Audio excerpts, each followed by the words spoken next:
নমস্কার, অপরাহ্নের সূর্যতে আপনাদের অনেক অনেক স্বাগত জানাই। কেমন আছেন সবাই? সর্বশক্তিমানের কৃপায় আশা করি আপনারা খুব খুব খুব ভালো আছেন। আমি মোনালি এসে পড়েছি আপনাদের কাছে আবার একটা নতুন ব্লগ নিয়ে। আপনারা সঙ্গে থাকুন কেমন।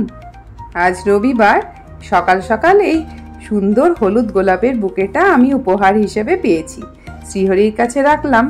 হলুদ রং তো ওনার খুব প্রিয়, তাই আজ দুপুরের লাঞ্চে আমার বড় ছেলের অফিসের একজন কলিগ এসেছিল। জানতো যে আমার হলুদ গোলাপ খুব প্রিয়।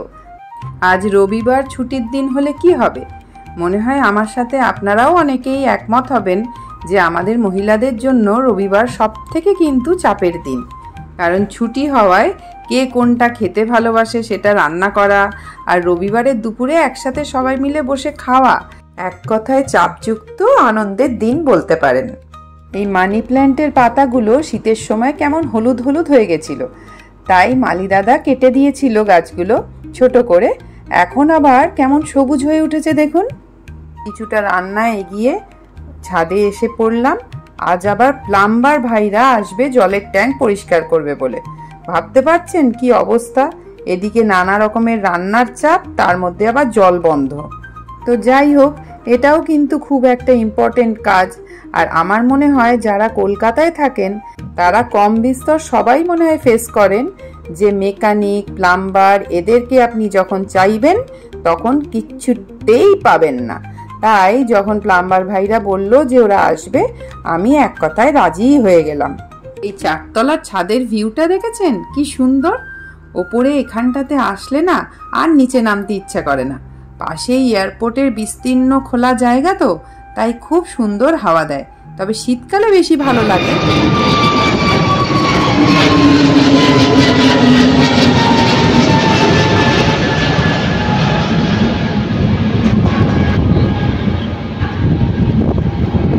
ট্যাঙ্কিটার ভেতরটা হয়ে গেছে,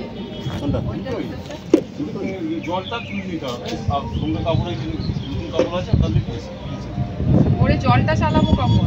এই দেখো পরে চালাবো। আর জলটা বেরিয়ে যাবে। ফোন নাম্বার আছে না তোমার? আমার ফোন করবে, তাহলে আমি আবার তো উঠবো না। না, যখন আমি বলবো আপনার পান চালিয়ে দেবেন। চলুন, দাঁড়িয়ে থেকে ট্যাঙ্ক পরিষ্কার করানো হলো। জল ছিল না বলে তো রান্নাও বন্ধ করেছিলাম। এখন যাই, চলুন আবার রান্নাঘরে। প্রায় একটা মনে হয় বেজেই গেছে। সকাল সকাল শুক্তো লাউ চিংড়ি করে ওপরে এসেছিলাম। এখন গিয়ে চিকেন কষা করব আর পার্শে মাছের একটা একটু অন্য রকমের রেসিপি করব। এতক্ষণ ধরে রোদে দাঁড়িয়ে থেকে না কেমন যেন মাথাটা ধরে গেছে, মাথাটা ব্যথা ব্যথা করছে। আর ওই যে আমার সব থেকে প্রিয় ছাদের কর্নারটা দেখছেন, ওখান থেকেই তো বেশিরভাগ দিন আমি ব্লগ শুরু করি। ছাদের থেকে শটান রান্নাঘরে চলে এলাম। ঝপঝপ করে রান্নাটা সারতে হবে। একদিকে চিকেন কষা বসিয়ে দিয়েছি। শুক্তো লাউ চিংড়ি চিকেন কষার ভিডিও করিনি, ওটার মধ্যে তো আর স্পেশাল কিছু ছিল না, তাই পার্শে মাছগুলোতে নুন হলুদ মাখিয়েই আমি ছাদে গেছিলাম, যাতে মাছগুলোতে বেশ ভালো করে নুন হলুদটা ঢোকে। অনেকে দেখেছি মাছে নুন হলুদ মাখিয়েই সঙ্গে সঙ্গে তেলে ভাজতে দেয়। আমি আবার কিছুক্ষণ নুন হলুদে না মাখিয়ে কখনোই ভাজি না। মাছগুলোকে হালকা করে ভেজে তুলে নিলাম। রান্নাটার নাম হলো মেথি মৌরি পার্শে। তাই প্রথমেই তেল গরম করে, মানে সর্ষের তেল গরম করে একটু মেথি ফোড়ন দিয়ে দিলাম। তারপরে দুটো তেজপাতা ছিঁড়ে দিয়ে দিলাম। এরপরে দেব কিছুটা শুকনো লঙ্কা। সর্ষের তেলের মধ্যে মেথি, তেজপাতা, শুকনো লঙ্কা ফোড়ন দেওয়াতেই এত সুন্দর ঘ্রাণ আসছিল, এত অপূর্ব লাগছিল। এবার ফোড়নটা ভালো করে ভাজা ভাজা হয়ে গেলে আদা বাটা মৌরি বাটা দিয়ে দিলাম। তেলে আদা বাটা পড়লেই এত ছিটকায়, আঁচ কম করে দিলেও কিন্তু ছিটকায়। এমনিতে শুনেছি আদা মৌরি নাকি পেট ঠান্ডা করে।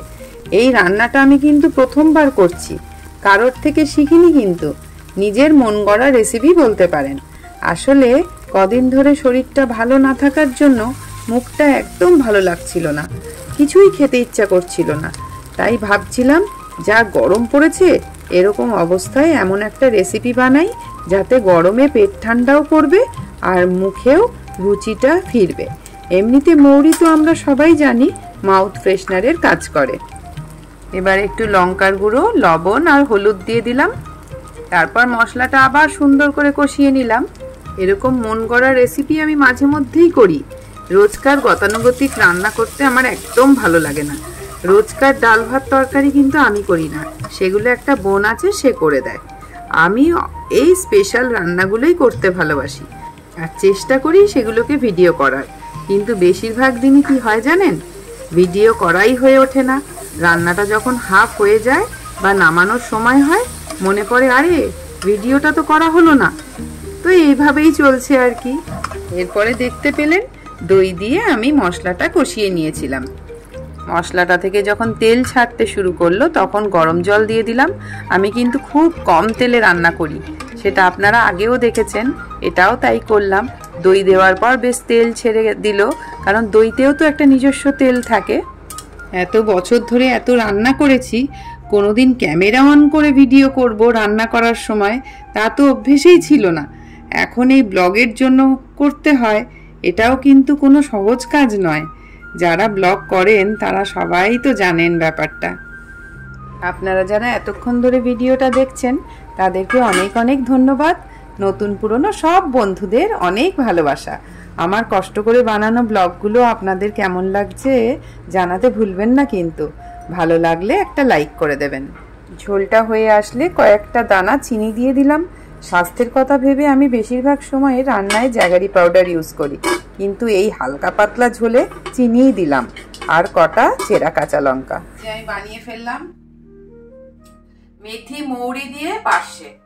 মেথি ফোড়ন দিয়ে আপনারা সবই রেসিপিটা আপনারা দেখতে পাবেন।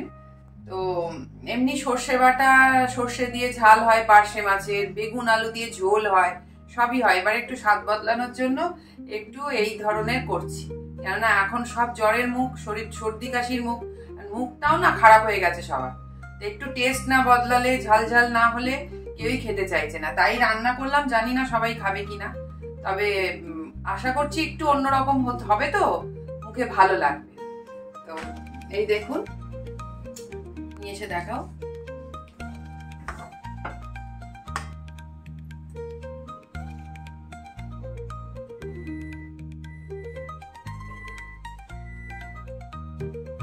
আমার আজকে আর কিছুই খেতে ভালো লাগছে না, তাই ধোঁয়া ওঠা গরম ভাত আর সাথে গরম গরম মেথি মৌরি পার্শের ঝোল। সবার খাবার দিয়ে আমি এবার বসে পড়লাম। বলছিলাম না মাথাটা খুব ব্যথা করছে, এখনো কমেনি কিন্তু। আসলে আজ রোদটা লেগে গেছে, এটুকুতেই এই অবস্থা, ভেবে দেখুন। আর আমি ভাবি যারা মাঠে চাষের কাজ করে বা যাদের প্রতিদিন রাস্তায় গরমে বেরোতেই হয়, তাদের কি অবস্থা। আপনারা সবাই এই গরমে খুব সাবধানে থাকবেন। যারা ঠান্ডার দেশে থাকেন তাদের তো আরামই আরাম। তারা পারলে আমাদেরকে একটু ঠান্ডা পাঠিয়ে দেবেন প্লিজ। চলুন খেতে খেতে আজকের ব্লগটা এখানেই শেষ করে ফেলি। দেখা হচ্ছে আপনাদের সাথে আবার পরের ব্লগে। ততক্ষণ পর্যন্ত আপনারা সবাই খুব খুব খুব ভালো থাকবেন।